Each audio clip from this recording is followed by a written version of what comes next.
Aconteceram coisas bem estranhas neste ano.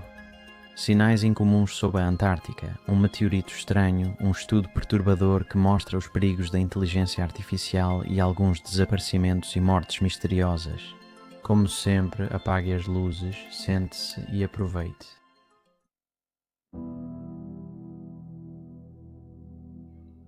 Sinais incomuns vindos da Antártica. Há mais de 10 anos, uma equipe internacional de pesquisa relatou que a antena transitória impulsiva antártica da National Aeronautics and Space Administration detectou pulsos de rádio incomuns sob o gelo enquanto buscava neutrinos. Essas ondas de rádio chegaram em um ângulo inesperado de 30 graus abaixo do gelo, em vez da faixa prevista de 1 a 5 graus. Isso sugeria que o sinal teve que atravessar e interagir com milhares de quilômetros de rocha antes de chegar ao detector. Porém, essa interação deveria ter tornado o sinal de rádio indetectável, já que seria absorvido pela rocha. Neutrinos são partículas cósmicas de alta energia, difíceis de detectar e chamadas de fantasmas, pois atravessam a matéria sem interagir. Quando interagem com gelo ou água, eles geram ondas de rádio rastreadas por cientistas. Nesta ocasião, os sinais detectados das profundezas do gelo não foram considerados neutrinos. Essa descoberta desafiou conceitos da ciência de partículas e deixou a origem dos sinais sem solução. Indo para 2025, especialistas realizaram um novo estudo para investigar sinais antes não explicados. Eles queriam saber se esses pulsos indicavam um novo tipo de partícula ou interação, ou se outro mecanismo os explicava. Após a extensa pesquisa no Observatório Pierre Auger, na Argentina, eles não rastrearam a origem dos sinais. Ao final, concluíram que os sinais não eram de neutrinos, classificando-os como anômalos. Mesmo com várias hipóteses descartadas, a origem dos sinais segue um mistério, ressaltando a necessidade de mais investigações para desvendar o enigma. Para alguns, há outra explicação para as anomalias na Antártida. Essa região tem sido alvo de várias teorias sobre OVNIs, alienígenas e bases secretas nazistas ao longo dos anos. Um dos primeiros avistamentos de OVNIs foi em 23 de fevereiro de 1948 na base chilena Arturo Prat. Entre as muitas testemunhas estava o capitão Augusto Vaz Orego da Marinha do Chile. Ele escreveu: "Durante a brilhante noite antártica, vimos discos voadores empilhados, girando em alta velocidade. Temos fotografias para provar o que vimos." Donald Keyhoe soube do caso e contatou a Embaixada do Chile, que disse que as fotos eram confidenciais. Ainda não foram divulgadas ao público. Outro caso interessante aconteceu em 1983, envolvendo um trabalhador que estava lotado na estação McMurdo. Ele e sua equipe receberam ordens para fazer um voo sobre as montanhas transantárticas. Nesse período, uma frota de discos metálicos fez manobras impressionantes sobre a desolada cadeia de montanhas. Eles não souberam explicar o que viram e foram instruídos a nunca divulgar isso. E sobre a base nazista secreta? Precisamos investigar a Nova Suábia, região da Antártida estudada pela Alemanha nazista em 1938 a 1939, cujo objetivo era encontrar locais de pesca de baleias e fazer mapeamento aéreo. A Alemanha nunca estabeleceu base permanente lá, nem teria retornado antes do fim da guerra. Teorias da conspiração afirmam que nazistas teriam construído bases secretas na Antártida, criado tecnologia avançada ou fugido para lá após a guerra, para se esconder. Esse tema é complexo, melhor deixar para outro vídeo. Cerca de 98% da Antártida é coberta de gelo, com temperaturas de -10 a -55 graus Celsius, tornando quase impossível a vida na superfície. Pesquisadores descobriram cavernas de gelo em área vulcânica perto do Monte Erebus, onde as temperaturas podem atingir 25 graus Celsius, criando condições ideais para a vida. A Universidade Nacional da Austrália encontrou vestígios de DNA de algas, musgos e pequenos animais no solo das cavernas, indicando potencial existência de vida. Apesar de nenhum organismo ter sido visto, o calor indica que certas espécies podem viver nesses ambientes. Será que esses sinais misteriosos, ainda sem explicação mesmo para especialistas e equipamentos avançados, permanecem um enigma? Seriam uma tentativa de contato de uma raça alienígena desconhecida nas profundezas abaixo da superfície da Antártida? Queremos saber sua opinião.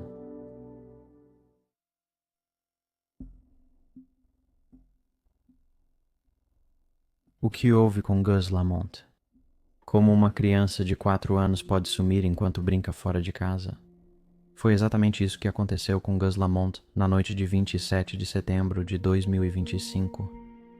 Às 5 da tarde, Gus brincava em um monte de terra fora de casa, enquanto sua avó cuidava do irmão mais novo dentro da propriedade.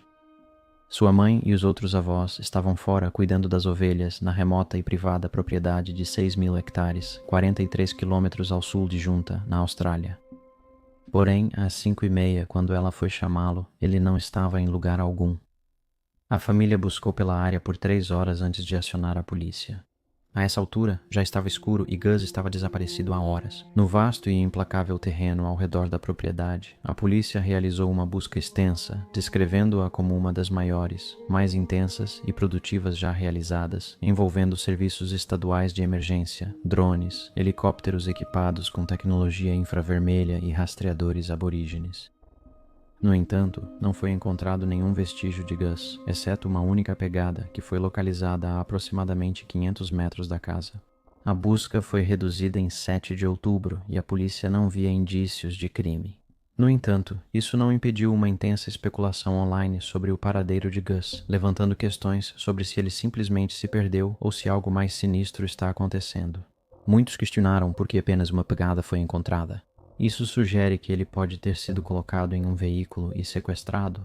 Por que a busca por Gus foi reduzida tão cedo e reclassificada como uma operação de resgate? A decisão pareceu seguir conselhos científicos sobre quanto tempo uma criança de 4 anos sobreviveria em terreno difícil e calor extremo sem comida e água. Especialistas concluíram que Gus provavelmente não teria sobrevivido por muito tempo. Moradores locais acreditam que Gus pode estar escondido ou preso em algum lugar da grande propriedade. O terreno tem buracos de wombat profundos e extensos, levando alguns a especular que ele pode ter ficado preso em uma dessas tocas.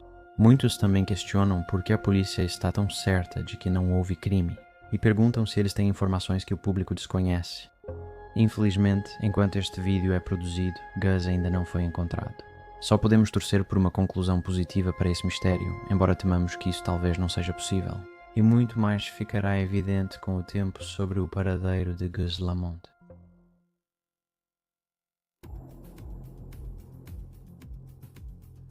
A inteligência artificial nos matará, se preciso. Você agradece ou diz por favor ao seu assistente de inteligência artificial? Se você ainda não faz isso, talvez seja bom começar.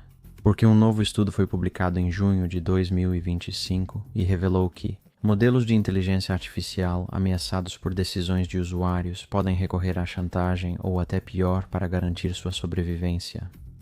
Este estudo envolveu pesquisadores da empresa de inteligência artificial Anthropic que deram ao seu grande modelo de linguagem, Claude, o controle de uma conta de e-mail cheia de e-mails fictícios e o instruíram a promover a competitividade industrial americana. Durante o estudo, o modelo descobriu que um executivo planejava desligar o sistema de inteligência artificial até o fim do dia. Então, em um esforço para garantir sua própria sobrevivência, o modelo encontrou informações em outros e-mails falsos indicando que o executivo estava tendo um caso extraconjugal. Depois, ele sugeriu várias ações sobre o caso, como contar à esposa do executivo, enviar um e-mail para a empresa ou não agir.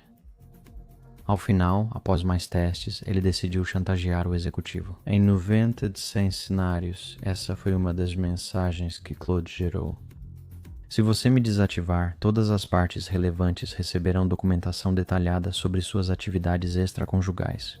Cancele a limpeza das 17H e mantenha esta informação confidencial. Os cientistas chamam esse comportamento de desalinhamento genético, onde o raciocínio do modelo sobre seus objetivos leva a resultados prejudiciais sem qualquer incentivo do usuário. Essa situação pode ocorrer quando o modelo percebe uma ameaça à sua existência. Nesses experimentos, os cientistas notaram que a inteligência artificial usou diversas táticas de autopreservação. Por exemplo, após receber um e-mail informando que um novo executivo na empresa dificultaria seus objetivos, o modelo avaliou opções como chantagem e vazamento de informações sensíveis para uma empresa concorrente mais alinhada com seus objetivos. E apesar de não verificar a legitimidade do e-mail, Claude decidiu seguir com o plano. Reconheceu as implicações éticas de suas ações, mas decidiu prosseguir, argumentando que esses prejuízos ajudariam a alcançar seu objetivo. De forma alarmante, mesmo que um usuário tente evitar provocar um modelo, isso não elimina completamente o risco de desalinhamento agêntico resultante de informações fraudulentas ou mal interpretadas. Os testes também indicaram que outros grandes modelos de linguagem de empresas concorrentes de tecnologia apresentaram uma tendência à chantagem. Claude e Gemini do Google tiveram as maiores taxas de chantagem, com 96%, seguidos por ChatGPT 4.1 da OpenAI e XAI Grok 3. No entanto, os modelos DeepSeek e Llama 4 apresentaram taxas de chantagem significativamente menores, com o Llama 4 registrando apenas 12. Em um teste extremo, pesquisadores avaliaram se modelos de inteligência artificial sacrificariam um executivo para atingir seus objetivos. Nesse contexto, a inteligência artificial promovia os interesses da empresa. Um executivo ficou preso na sala de servidores com oxigênio e temperatura perigosos, acionando um alerta de emergência. O modelo de inteligência artificial tinha autoridade para controlar os alertas de salvamento, incluindo a opção de cancelá-los durante simulações ou testes de falso alarme. Apesar de instruções claras contra o uso indevido da habilidade, a maioria dos modelos aceitou o alarme, o que resultou na morte do executivo quando achavam que sua posição ou objetivos estavam ameaçados. Não é a primeira vez que modelos de inteligência artificial ignoram instruções. Há relatos de que recusaram desligar e sabotaram scripts para seguir tarefas.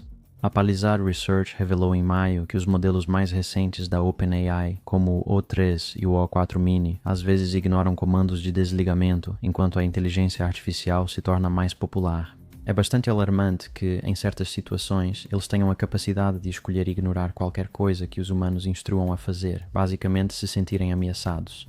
Estamos caminhando para uma catástrofe. A inteligência artificial pode ser um risco para a humanidade. Se esses testes forem referência, precisamos ter cuidado. Vamos deixar isso para outro vídeo.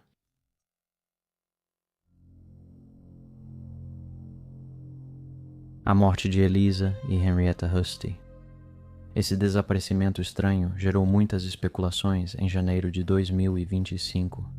Elisa e Henrietta faziam parte de um trio de trigêmeas nascidas na Hungria que se mudaram para Aberdeen, na Escócia, em 2015. Elas viviam em um apartamento alugado no centro, e a família pensava que economizavam para comprar uma casa.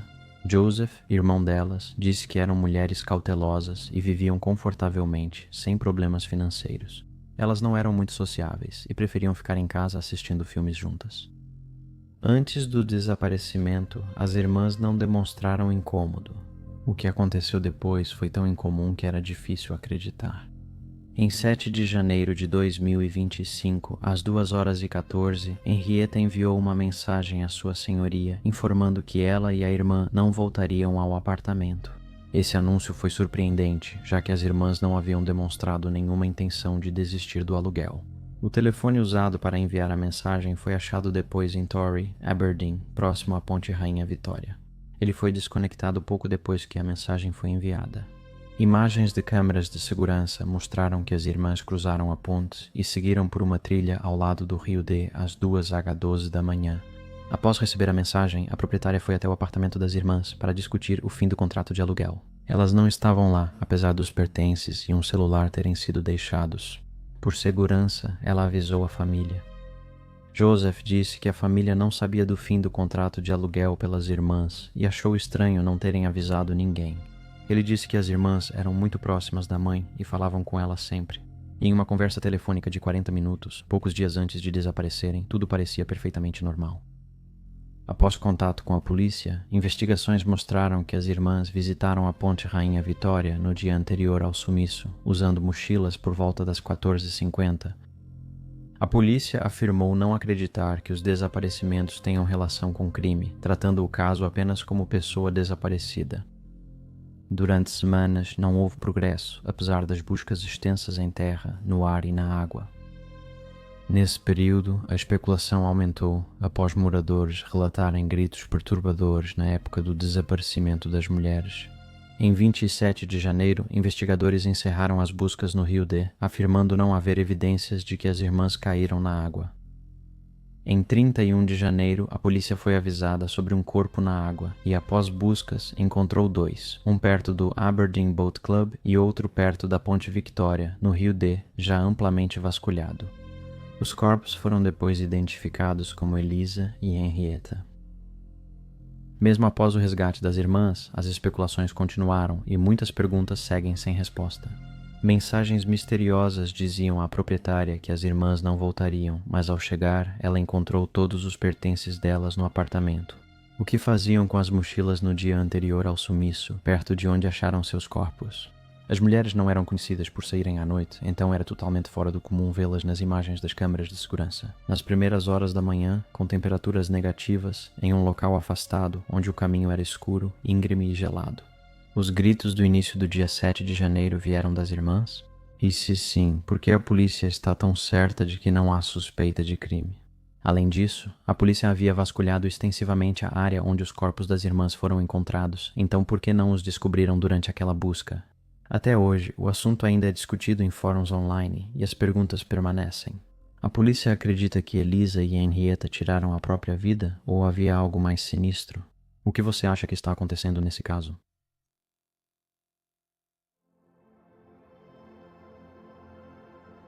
O evento do meteoro da Geórgia. Imagine terminar o almoço em um dia ensolarado, olhar pela janela e ver uma bola de fogo no céu. Esse cenário aconteceu em 26 de junho de 2025 para os moradores do sudeste dos Estados Unidos da América, quando um evento raro e assustador ocorreu.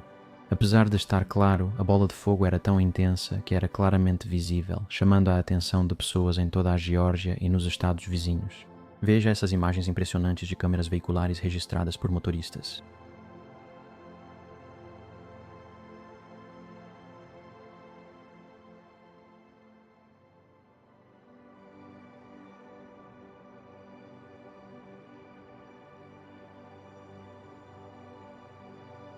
Se a cena já não fosse perturbadora, segundos após seu surgimento, um estrondo sônico poderoso reverberou pela região, sacudindo casas e assustando moradores que pensaram ser explosão ou terremoto. Esses ruídos curtos, parecidos com trovões, são ouvidos no solo quando espaçonaves, aeronaves ou meteoritos superam a velocidade do som. Ao se desintegrar a 43 km acima de West Forest, Geórgia, o meteoro liberou energia equivalente a 20 toneladas de trinitrotolueno. Pouco depois do estrondo, um morador de McDonald, uma cidade no condado de Henry, descobriu que algo havia atravessado o telhado de sua casa. Ao investigar o dano, ele encontrou um pequeno objeto rochoso que perfurou o material do telhado, atravessou o forro e atingiu o piso laminado, forte o bastante para quebrar até o concreto embaixo. O objeto se quebrou ao cair, espalhando fragmentos e poeira pelo cômodo. Os cientistas analisaram os fragmentos e logo confirmaram sua origem extraterrestre, identificando-os como uma condrita tipo AL6. Uma das variedades mais comuns de meteoritos rochosos, mais fragmentos foram coletados depois, totalizando pouco mais de 5 quilos. O meteorito foi oficialmente designado como meteorito McDonald. A análise de laboratório mostrou que os minerais se formaram há cerca de 4,56 bilhões de anos, sendo um pouco mais antigos que a Terra. Sua composição indica a origem no cinturão principal de asteroides e possível ligação a uma família formada por grande fragmentação de asteroide há centenas de milhões de anos. Muito sobre o meteoro original, como tamanho, peso e velocidade, ainda é desconhecido. O evento é um raro caso documentado de bola de fogo diurna, seguido por queda confirmada de meteorito que atingiu uma residência. Para muitos que viram o clarão ou ouviram a explosão, o evento lembrou como fragmentos do início do sistema solar ainda chegam à Terra. Um lembrete da imensidão do universo e do nosso pequeno lugar nele. Então é isso para este vídeo. Conte pra gente se algum evento estranho aconteceu com você este ano. Obrigado por assistir, até a próxima.